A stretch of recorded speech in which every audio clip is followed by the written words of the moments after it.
En los últimos años, los evolucionistas han promovido cada vez más la evolución de las ballenas como uno de los ejemplos más convincentes de macroevolución. Se basan en una cantidad de fósiles que, según ellos, son de criaturas en transición en este proceso.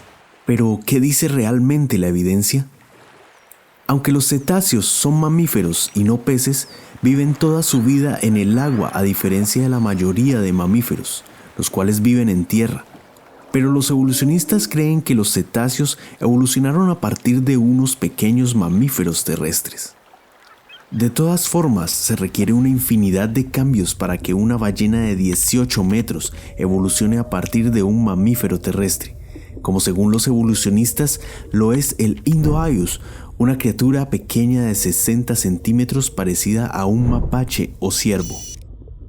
Dentro de esos cambios están el sistema respiratorio, estructuras locomotoras, sistema musculoesquelético, sistema urinario, sistema dentario, sistema cardiopulmonar, termorregulación, órganos sensoriales, aparición de un espiráculo con musculatura y control nervioso, modificación del ojo para visión subacuática permanente, capacidad para beber agua de mar, capacidad para amamantar crías bajo el agua, origen de las aletas caudales y la musculatura. Las ballenas son animales únicos, con características singulares que les permiten vivir en el medio acuático. Por ejemplo, una enorme capacidad pulmonar que les permite un intercambio de oxígeno eficiente, lo cual facilita inmersiones prolongadas. Una poderosa cola acabada en grandes aletas horizontales, la cual les permite nadar vigorosamente. Ojos diseñados para ver correctamente bajo el agua gracias a un alto índice de refracción y al mismo tiempo capaces de resistir grandes presiones. Sus oídos poseen un diseño distinto de los oídos de los mamíferos terrestres, pues son capaces de captar las ondas sonoras en el aire y al mismo tiempo guardar su tímpano protegido de las altas presiones. Su piel carece de pelo y de glándulas sudoríparas, pero posee una gruesa capa de grasa fibrosa que sirve como aislante. Las aletas de las ballenas y sus lenguas poseen intercambiadores de calor que actúan contracorriente para minimizar la pérdida de calor. Fosas nasales en la parte superior de la cabeza, respiradores. Boca y pezones especialmente acondicionados para que el bebé pueda ser amamantado bajo el agua. Los mistícetos disponen de unas formaciones queratinosas llamadas barbas o ballenas que cuelgan de la mandíbula superior dentro de la boca y filtran el plancton para la alimentación. Una de las sorprendentes características de la mayoría de los delfines que localizan usando el eco y de las pequeñas ballenas es el melón, un saliente grasoso en la frente. Este melón es en realidad una lupa de sonido, una estructura sofisticada diseñada para concentrar las ondas de sonido emitidas en un solo rayo, que el delfín puede dirigir hacia donde quiera. Esta lupa de sonido funciona porque diferentes lípidos, compuestos grasosos, desvían las ondas ultrasónicas que los atraviesan de distintas formas. Los distintos lípidos deben de estar dispuestos según una forma determinada y en una secuencia precisa para concentrar el sonido rebotado del eco. Cada uno de estos lípidos es único y diferente de los lípidos de grasa de ballena normales y se elabora siguiendo un proceso químico complicado en el que intervienen diferentes enzimas. Para que un órgano como este haya evolucionado, las mutaciones fortuitas deberían haber formado las enzimas apropiadas para poder crear los lípidos correctos, y otras mutaciones deberían haber causado que los lípidos se depositaran en un lugar correcto y con la disposición y forma adecuadas. No es posible que este órgano evolucionara gradualmente paso a paso, porque hasta que los lípidos no estuvieran completamente formados y por lo menos parcialmente en su lugar y forma exactos, no habría servido para nada. Por lo tanto, la selección natural no habría favorecido formas intermedias incompletas.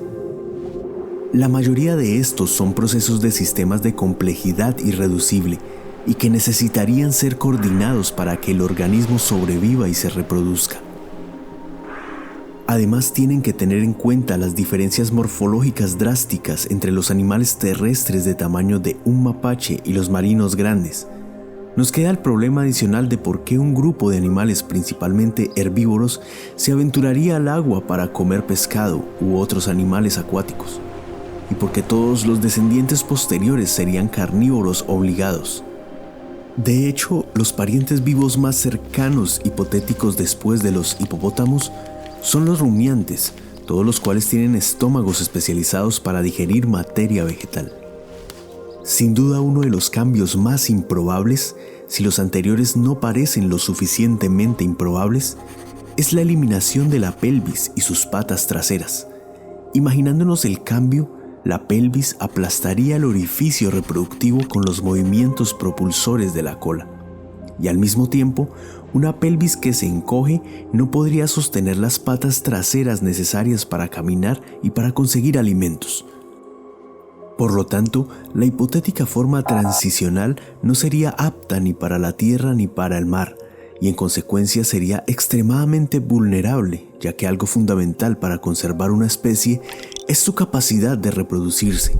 Del mismo modo, la parte posterior del cuerpo debe poder girar respecto a la parte anterior para que las oscilaciones laterales de la cola se transformen en movimientos verticales. Solo pensemos en que estos solo son algunos parámetros que necesitan ser modificados, pero tranquilamente podemos multiplicarlos por 1000. Esa es la escala del problema al que los evolucionistas se enfrentan. Uno de los principales argumentos de partida cuando se obtuvo la teoría de la evolución fue el de la homología, estas extrañas similitudes entre animales muy diferentes de ciertas partes de su organismo como huesos y órganos. ¿Por qué serían tan similares? Darwin no fue el primero en notar esto, pero lo aprovechó como una prueba central en el origen de las especies. Pero la pregunta sigue abierta: ¿la homología se debe a un diseño común o a una descendencia común? El argumento era tan central que en el caso de Darwin sus seguidores eliminaron la pregunta simplemente redefiniendo la palabra homología. La cambiaron de simple similitud a similitud debido a la ascendencia común.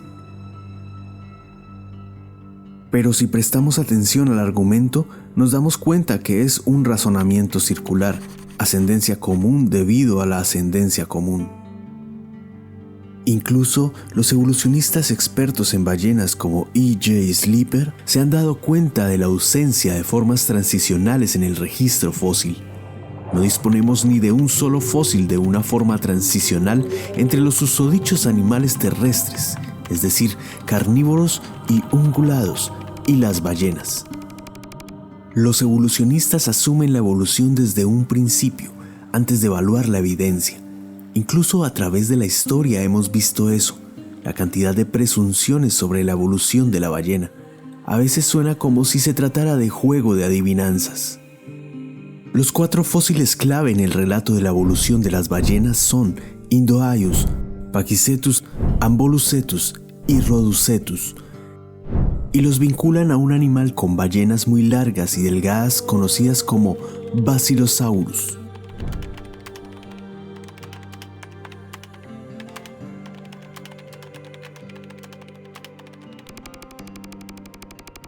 Si miramos más de cerca, la evidencia muestra que estos candidatos no son transitorios en absoluto. El Indohaeus era una criatura pequeña del tamaño de un mapache, 60 centímetros, pero parecida a un ciervo. Nunca se encontraron aletas en la cola u otra clase de órganos para nadar.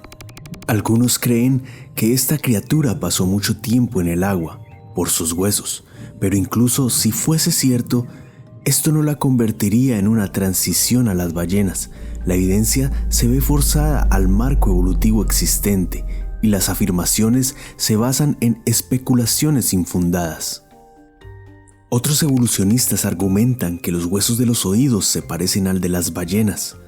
El Dr. Tewisen declaró que Indohaeus es una forma de transición entre mamíferos terrestres y ballenas. Por esta razón, es Indohaeus un animal parecido a un ciervo del tamaño de un zorro que vivió en lo que hoy es India y Pakistán, aproximadamente al mismo tiempo que las primeras ballenas, según las fechas escépticas. El animal del orden Artiodáctila Los ungulados de dedos pares se conocen desde hace aproximadamente 2 décadas, pero no fue hasta que el Dr. Tewissen examinó los fósiles del Indoaius que se dio cuenta de que ciertas características del esqueleto del animal podrían relacionarlo con las ballenas. Las ballenas modernas y antiguas tienen un hueso en su sistema auditivo que es una media esfera, grueso por fuera y delgado por dentro, para escuchar mejor bajo el agua. El Dr. Tewissen afirmó: Indoaius tiene eso, es la primera no ballena en tener eso, esa es la prueba más espectacular. Pero la verdad, las similitudes que han encontrado entre los dos también se pueden ver en otros mamíferos, que no tienen ninguna conexión con las ballenas con respecto a la teoría de la evolución. El propio Tewissen y su equipo hacen la siguiente admisión sobre el tema: ninguno de estos rasgos caracteriza a todos los cetáceos modernos y extintos. Además, todos estos caracteres se encuentran en algunos mamíferos no relacionados con los cetáceos. Sí, el Indoaius puede compartir características similares con otros mamíferos que son no compatibles con las ballenas en términos de la evolución. Por esa razón, la descripción de Indoaius como el eslabón perdido carece de justificación científica. Algunos evolucionistas dicen que otra prueba es la estructura dental, pero esa supuesta similitud entre Indoaius y ballenas también es cuestionable. Las ballenas son carnívoras.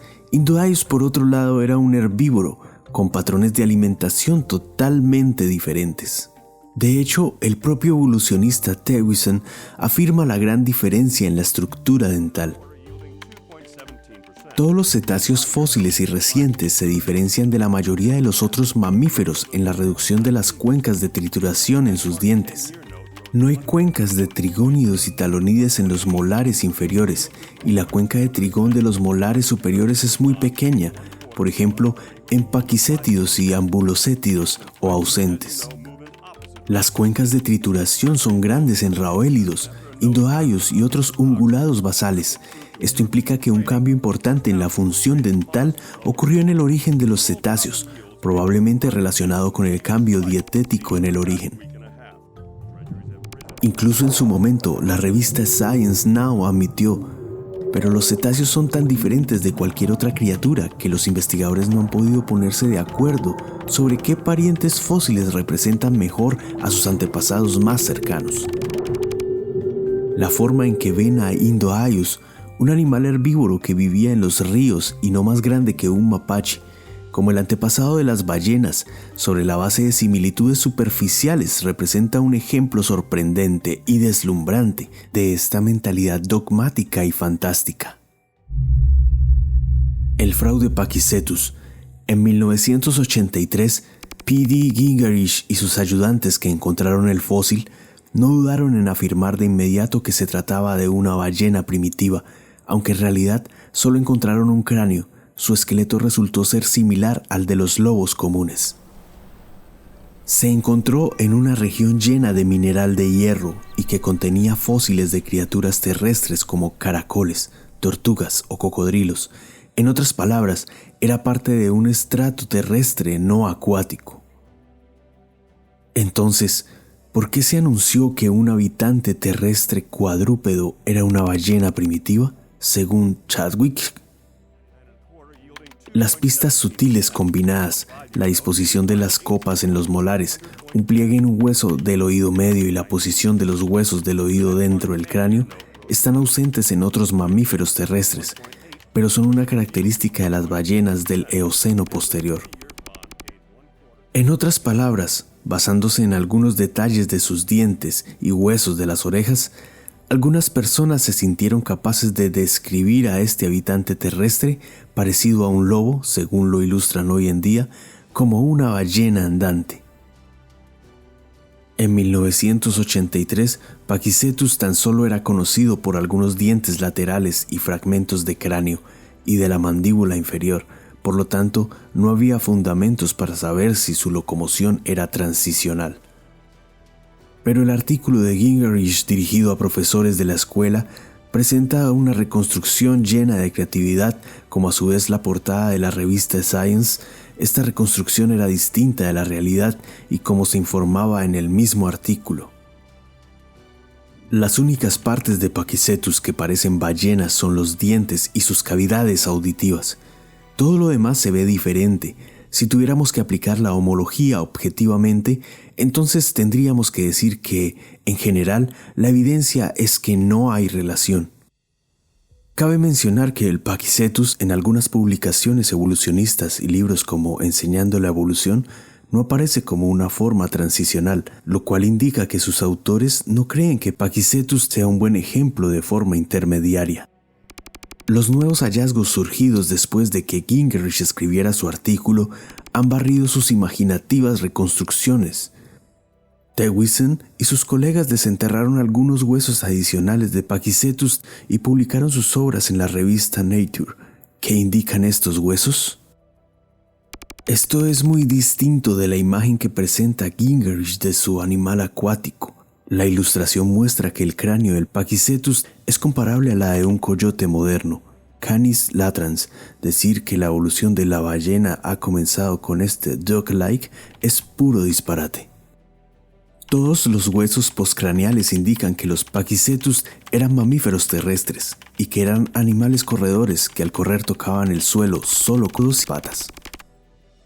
No es posible para identificar una secuencia de mesoníquidos que conducen directamente a las ballenas, aunque algunos dientes ahora reconocidos como pertenecientes a las ballenas primitivas fueron descritas originalmente como de mesoníquidos.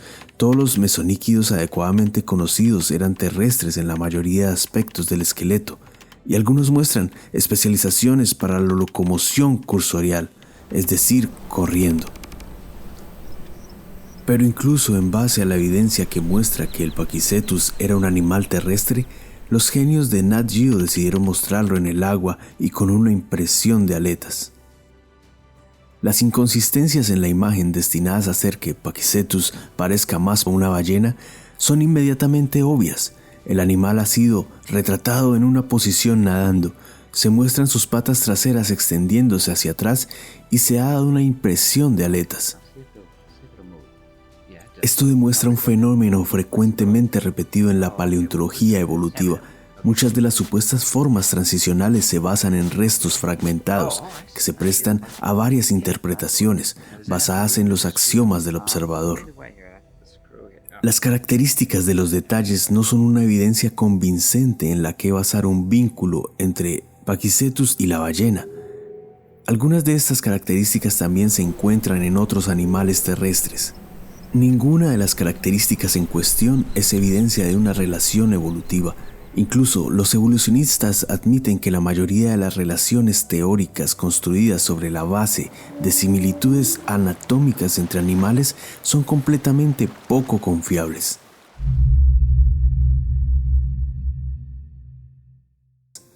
Dado que solo dos científicos estrechamente vinculados habían encontrado casi toda la evidencia fósil de ballenas andantes, el Dr. Werner empezó a preguntarse si las otras ballenas andantes se crearon de la misma manera. En 2013 entrevistó al segundo científico, el Dr. Hans Thewissen, un exalumno del Dr. Gingerich, quien encontró la ballena ambulante llamada Ambulucetus.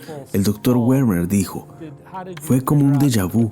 Entré para la entrevista y vi el esqueleto tirado en la mesa y me quedé atónito de nuevo. La parte más espectacular del fósil, un espiráculo parcialmente evolucionado, faltaba en el fósil". Al parecer, Thewissen había agregado partes de ballena, en este caso un espiráculo, en las áreas donde no tenía evidencia fósil tal como lo había hecho su antiguo profesor. Cuando el Dr. Werner comenzó a interrogar al Dr. Thewissen sobre la forma del cráneo y las partes fósiles faltantes, Thewissen se retractó de la idea del espiráculo a pesar de que había proporcionado a los mejores museos del mundo esqueletos con espiráculos. Hemos llegado a la clave de esta supuesta evolución. De este fósil llamado Rhodocetus depende toda la evolución cetácea. Se representa como la primera criatura con patas que se transforman en aletas y la cola se convierte en cola de ballena. Sin él realmente no hay historia, pero las revelaciones recientes deshacen esa supuesta historia.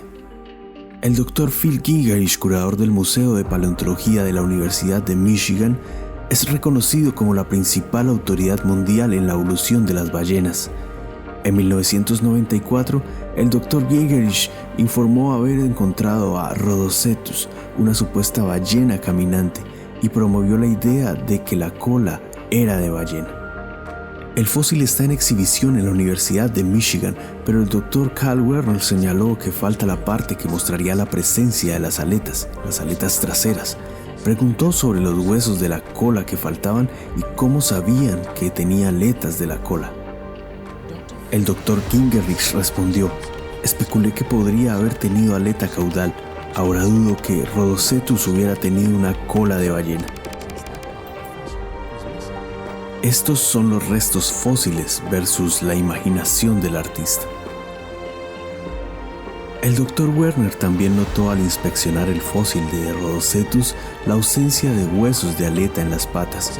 Cuando le preguntó al Dr. Gingerich sobre si sabía que el animal tenía aletas, el Dr. Gingerich dijo: desde entonces hemos encontrado las extremidades anteriores, las manos y los otros brazos delanteros de Rhodocetus, y entendemos que no tiene el tipo de brazos que pueden extenderse como aletas de una ballena.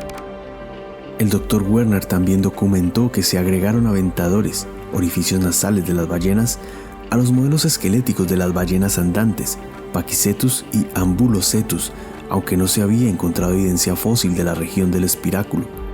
Según el Dr. Werner, los dos científicos que encontraron la mayor parte de los fósiles de ballenas andantes esencialmente crearon la mejor prueba fósil de la evolución utilizando modelos y dibujos de yeso, y los suministraron a museos y revistas científicas.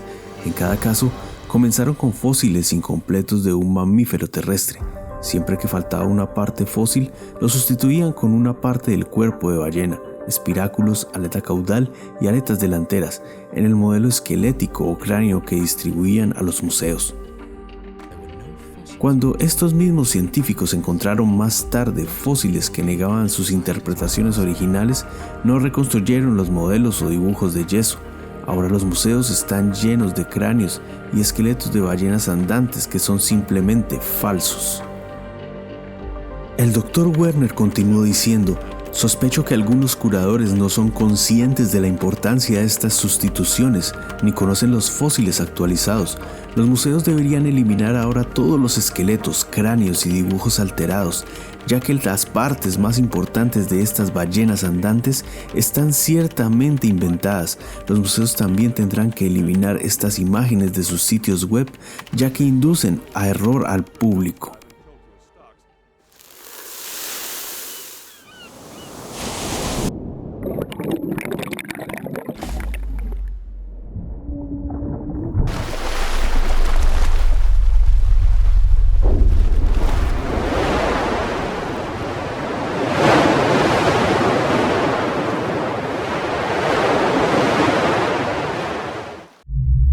Algunos evolucionistas argumentan y sugieren que las ballenas tienen restos de patas traseras en su esqueleto, a lo que se le llama órganos vestigiales, órganos que no cumplen alguna función aparente, pero la realidad es que no son remanentes de patas, son huesos que ayudan a que las ballenas se reproduzcan, no son órganos vestigiales.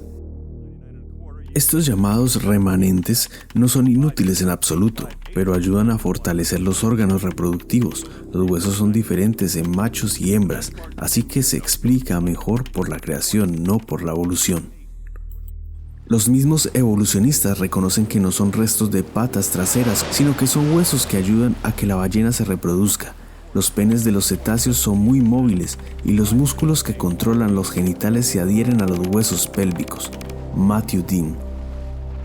Todo el mundo siempre ha asumido que si le das a las ballenas y a los delfines unos pocos millones de años más de evolución, los huesos pélvicos desaparecerán, pero parece que ese no es el caso.